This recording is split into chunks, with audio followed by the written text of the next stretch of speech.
Good morning, good afternoon, good evening. My name is Jason Williams, and I'm with my tag team partner, Blake Castetter, and we are the Sunday Fun Day guys. Blake, heading into week 2. That's right. This ball's rolling quick, man. It's going down the mountain. Saturday morning. Saturday For those that are morning. listening, Sunday morning, get those bet slips right. Yes, and we have some intriguing bets that I think will pay dividends for you, fanatics. If you For listened sure. to me in week 1, you would have gone 3 for 3. You parlay those together, it would have been a good week. If you listen to me, it would not have been a good week. But we won't Oh, get we it. didn't have to go there. You were off by 1 yard. Hey, listen, it doesn't matter when you're betting. We've all been there. That half a yard, that half a reception, you're like, really, Vegas? Are you really doing this to me right now? How does But Bo Nix get 7 carries, only 18 yards? Exactly. Well, I mean, again, week 1, maybe Tennessee's defense is pretty good. But again, that's a rarity for Bo Jaden Nix. Daniels burnt me Thursday night. Only Yeah. got 19 yards rushing. That's surprising considering what Green Bay brings to the table from the defensive line. But I digress. Blake did awesome. I did not. But you know what? I get a second chance, Blake. It's a new week. It's a new week, week 2. So we're going to kick things off with our Sunday 6-pack.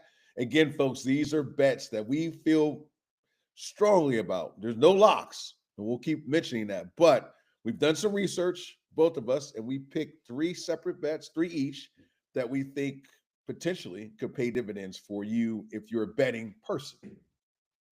Let's go. Let's get it. Let's do it. Kick it off, my man. Bet number 1 of the Sunday 6-pack plus some bonuses. We've got Kayshon Boutte over 42.5 receiving yards this week. Against Miami, the line is negative 110. In week 1, he went for 103 yards. He was a popular waiver wire addition going into week 2. In week 1, he led the team in yards, targets, receptions, and routes ran. Over his last 4 games, he's gone over 90 yards in 3 of 4 weeks and 5 or more targets in 9 of his last 10 games. Did you see what Danny Dimes did to the Dolphins last week? Potential matchups this week: Jack Jones and Rasul Douglas, both ranked in the bottom 25% in PFF's ratings. Sounds like a juicy matchup. 42.5 yards is all he got to hit. He might do that in the first half. He might. Yeah. And then I'm going to bonus on top of this one. I like his receptions number, and I might like it better because it's plus money. It's at 110. His receptions line is set at 3.5. He's hit 4 or more in his last 4 games. I love that one. Now, your first one I like, 3.5 receptions. That's a pretty juicy one right there. I mean, he outsnapped Diggs. More yards, more targets, more receptions, and more routes ran. Now, is it because Diggs was banged up, or is Boutte possibly wide receiver 1 in New England? One we'll find out this week, but definitely like both of those bets, the 42.5, and then the receptions at 3.5. Wow, that seems awful low. Again, unless they know something we don't know, seems like a low number. I mean, he's had 5 or more targets in 9 of 10. Right. Do the math. Yep. Bet number 2. We're going to play the Ohio State chemistry game. Garrett Wilson over 60.5 receiving yards. This is negative money. It's a negative 114. Week 1, he had a big week. Him and Justin Fields showed up, showed out. 7 catches on 9 targets, 95 yards and a touchdown, 36% target share. That's unsustainable. It's not going to stay that way. But clearly, he's the favorite. This week, he's got Buffalo, who just gave up a 40 spot to Baltimore and allowed Zay Flowers to run free, finding the end zone and ending up as wide receiver 1 on the week.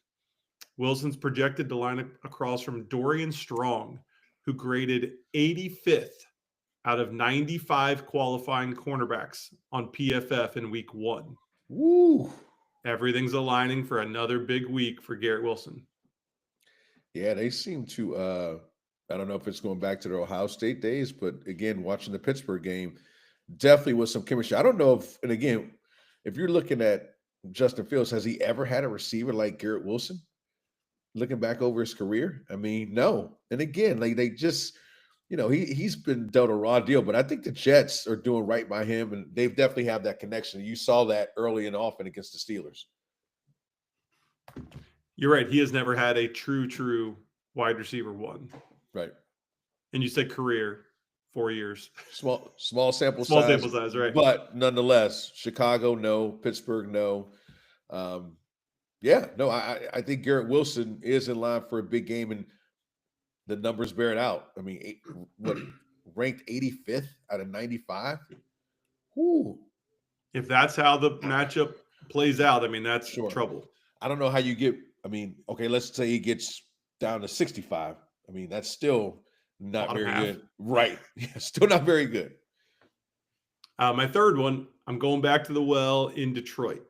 I know I told you, I think this is the rebound week in our start sit episode. Mm-hmm. Jahmyr Gibbs over 68.5 rushing yards. This line opened up at 67.5. So I think the field is seeing that there's money on the table. Mm-hmm. It's at -114 this week. I see a big rebound incoming from Detroit. Last week, Gibbs went 9 for 19 against Green Bay.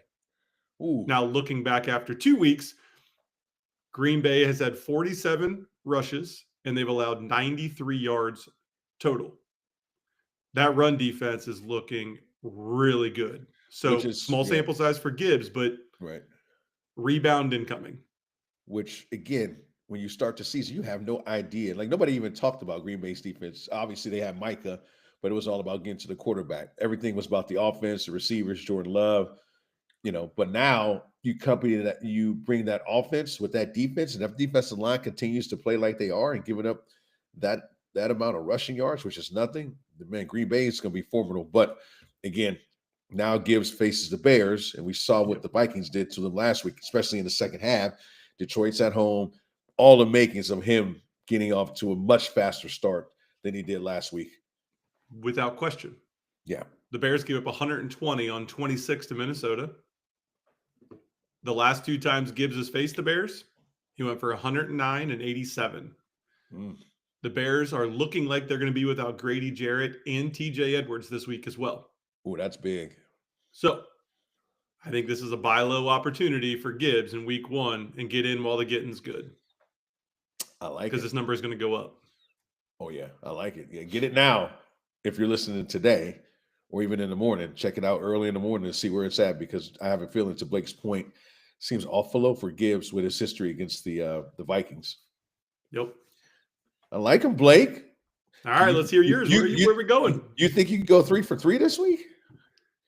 I'm going to put individual plays on all 3, and then I will throw a parlay together. I'm sorry, individual plays on all 4. Right. And then I'll throw a 4-leg parlay. I'm confident we hit 75%. I can get with that. Well, let me get into my Sunday 6-pack or my 3 picks this week. And I'm staying with the Jets. I guess we're on the Jets train this week, Blake. I'm going with Breece Hall. I talked about him in my start of the week in terms of running back. Now I'm saying Breece Hall is an anytime touchdown scorer, and this is at +120 on FanDuel, which was kind of hard for me to believe. Again, we know the Jets are playing the Bills. We saw what the Bills did or did not do against the Ravens. They gave up 169 yards and 2 touchdowns to Derrick Henry. Derrick Henry averaged a whopping 9.4 yards a carry, almost a first down, 10 yards a carry. Crazy to me. One of the things that I just listened to yesterday evening, it was announced on Friday that Ed Oliver may be their best defensive player, for sure their best defensive lineman, meaning the Bills, is out for this game. Did he play last week? He did play last week. He actually sacked. Yeah, right. He sacked Lamar. Actually, he was really the only one that was making noise. So, what this means for me is when you're out your best defensive lineman, the script is the script. Like, hey, let's run the ball. We got Justin Fields. Let's get him 20 to 25 attempts a game. Some of those are going to go to Garrett Wilson, but our primary focus is to run the ball. And if the share in terms of Breece Hall stays the same as it did last week, I would expect a big game from Breece Hall. Nothing's a lock, as we said, but man, at +20 on FanDuel, I mean, this looks too good to pass up, Blake. Just an anytime touchdown scorer with Anytime. 40 plus points allowed last week. Yeah. I mean, I can't imagine he doesn't get in. The only way this doesn't pan out is if Justin Fields vultures it in the red zone. Right, which could happen. But they put up enough points last week that, I think, and Buffalo gave up enough points last week to warrant this particular pick. So again, Breece Hall, anytime touchdown score, plus 120. Next, I am going with CMC. Now, we've all heard Brock Purdy's out, Kittle is out. Who do they have? I mean, we got Mac Jones that's going to be starting the quarterback. So who's going to step up in their absence, Blake? I mean, Mac Jones, again, is going to be the quarterback. So I expect this script to be skewed heavily to CMC. They're going against the Saints defense. They gave up 146 yards rushing against Arizona last week. Plus, the Saints' best rusher and defensive player, Chase Young, is going to be out this week. Again, another guy that's key to the defense that's going to be out. Plain and simple, if the 49ers want to win, CMC needs to touch the ball at least a minimum of 25 times. And again, this is rushing and receiving yards over 120 and a half at minus 114. So that's the bet. Rushing and receiving, go ahead. I was going to say, Mac Jones isn't a rookie. He's not new to the league. Yep. But he is coming off the bench and known for checking down. Oh, yeah. I mean, I would even double down on anytime touchdown score and whatever his over under his receptions is too. So that could be a trifecta with just McCaffrey alone. So I really think this game is going to script out completely. We're getting CMC the ball any way, shape, or form and let him make plays. He wasn't uber effective last week. But when you get 30 plus touches, yeah, he got a lot of touches. Yeah. And I think a lot of that again has to do with Seattle, division opponent. They're going to know him. But again, rushing and receiving yards over 120 and a half, CMC at minus 114. I think that's a pretty good. Again, no lock, but man, you'd be hard pressed not to pitch some cash on that.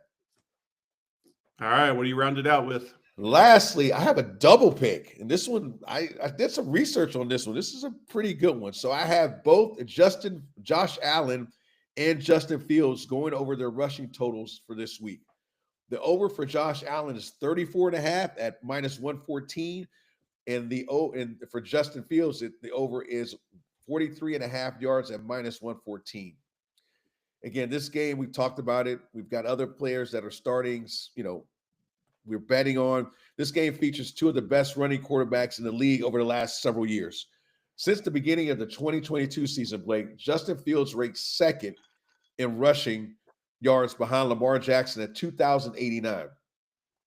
And Josh Allen ranks fourth in QB rushing yards at 1,817 yards. So just behind Lamar, Justin Fields, Hurts, and then there's Josh Allen. So I'm going to go out on a limb and say both will be using their legs this week and against defenses that after week one ranked 30th and 31st in points allowed. Again, small sample size, but that's what we got to go off of. So both Josh Allen and Justin Fields going over their rush totals for the week. I did some digging on that one.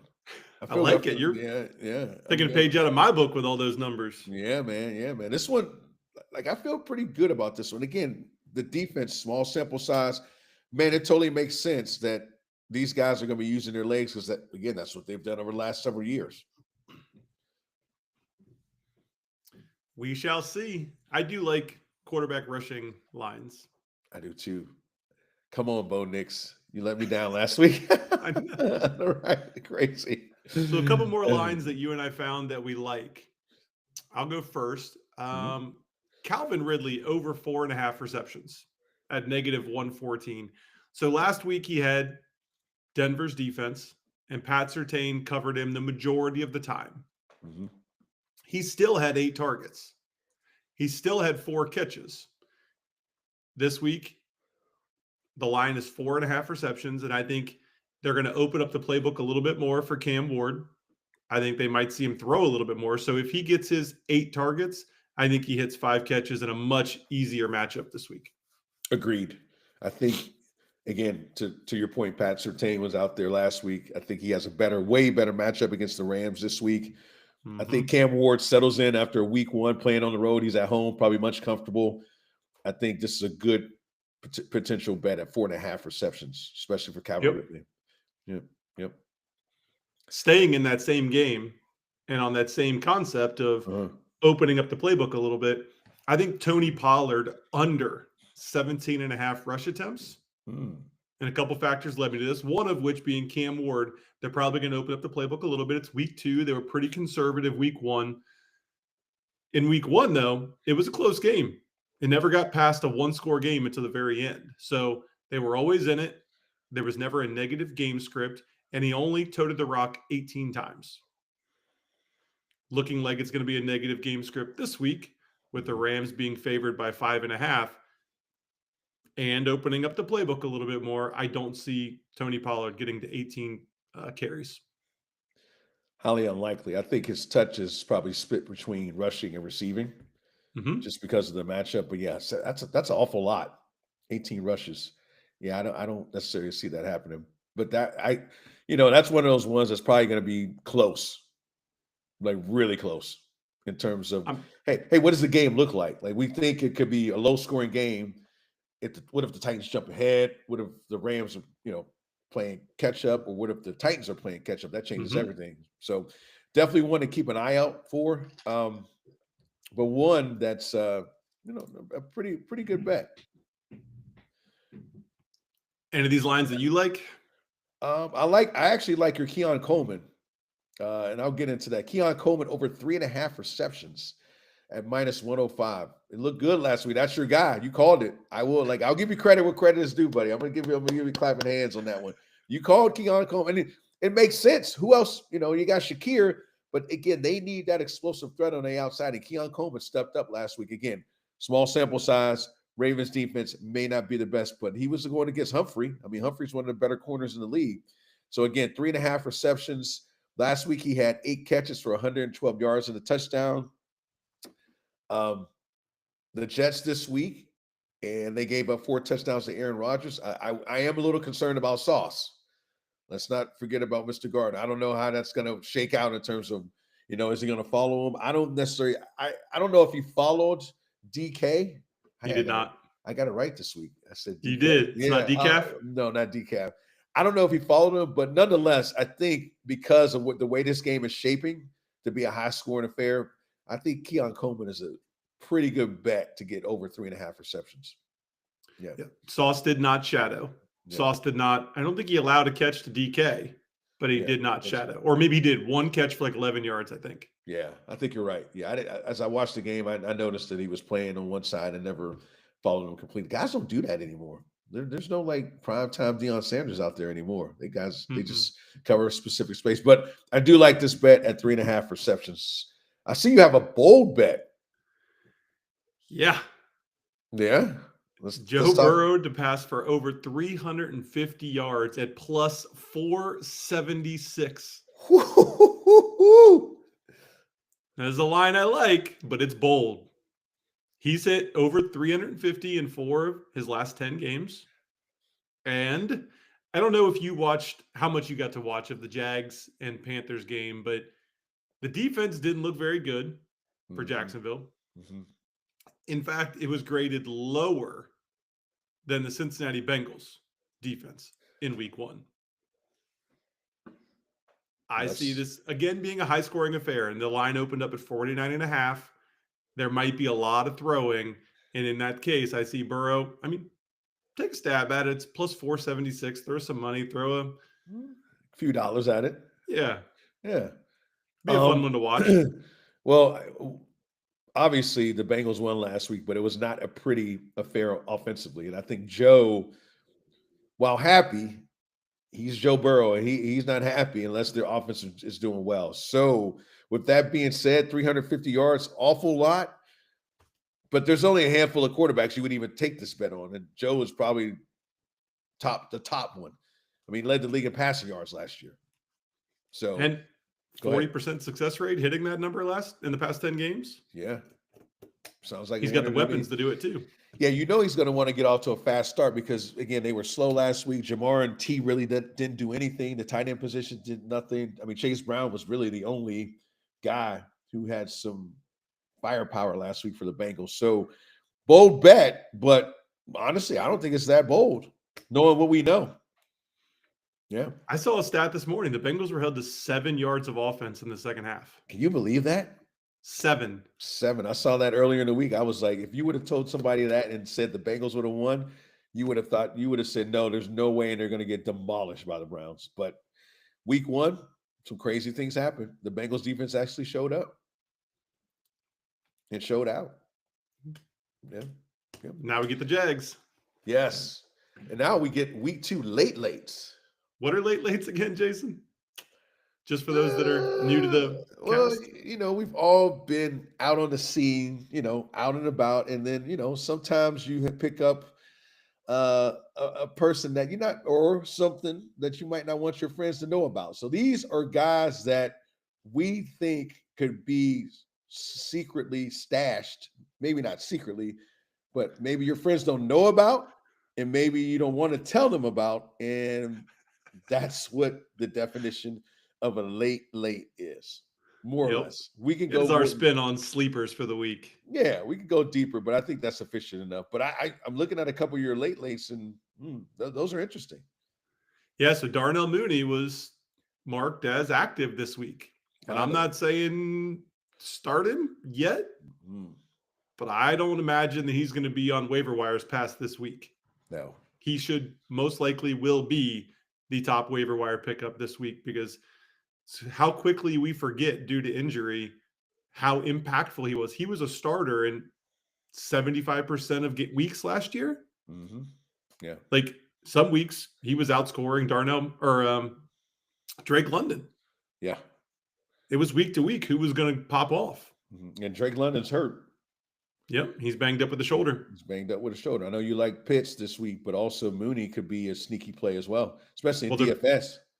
They're all playing, but Mooney, he's got to be dirt cheap in DFS. Right. Yeah. Yep. I know.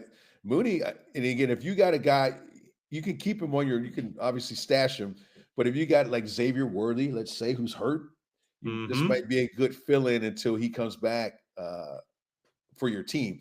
Again, we're not saying you start him this week, see how he does. But again, if you're looking for some type of replacement for Worthy, if you haven't found that now, Darnell Mooney could be your guy. Or if you have a deep league, I mean, he might be a starter. If one of your wide receivers, you need a flex spot, he might be flex worthy. Yeah. My second late for this week is Ramondre Stevenson. And if you have an 8-team or a 10-team league, he might be on waivers because the hype around Henderson was so big. Week 1, he didn't impress. 7 carries for 15 yards. Henderson didn't really either, though. He went 5 for 26. So they didn't really run the ball well. But this week they do get the Dolphins, who has a middle-of-the-road run defense. Indy totaled 30 carries against them in week 1, 30. So while the numbers weren't huge on the yardage totals, I wouldn't be surprised if New England follows this same approach. Handed the rock off a lot, and that means both running backs will get a bump in volume. So Stevenson could be a flex-worthy start this week.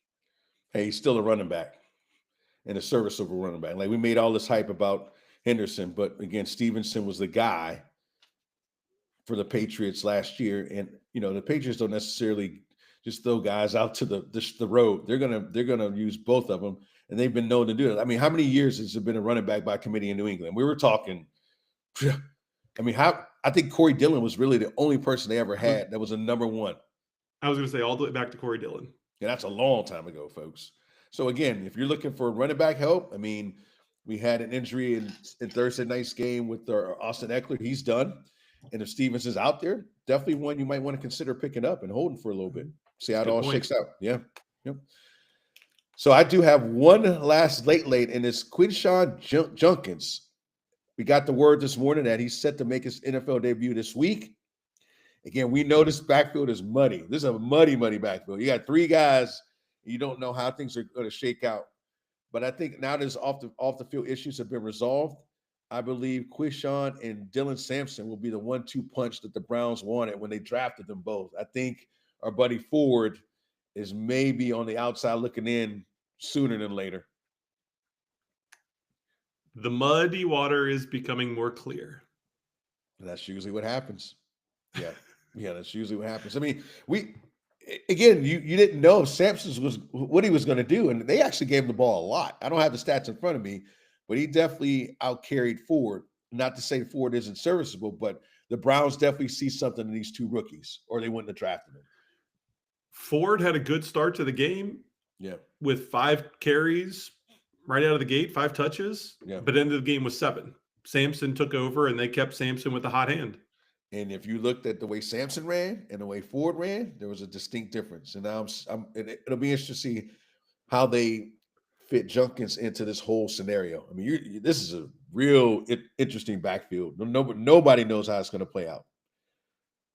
Without question. We will see. We will see. That's it, brother. That's Ready it for week 2. Let's get it. So, Fanatics, you have our Sunday 6-pack and our lates. Anything else, Blake? Was it? Let's roll. All right. Get those bets in. There you have it, Fanatics. Our Sunday 6-pack for week 2 of the NFL season. Good luck and have yourselves a great Sunday fun day. Sunday fun day, guys. Out.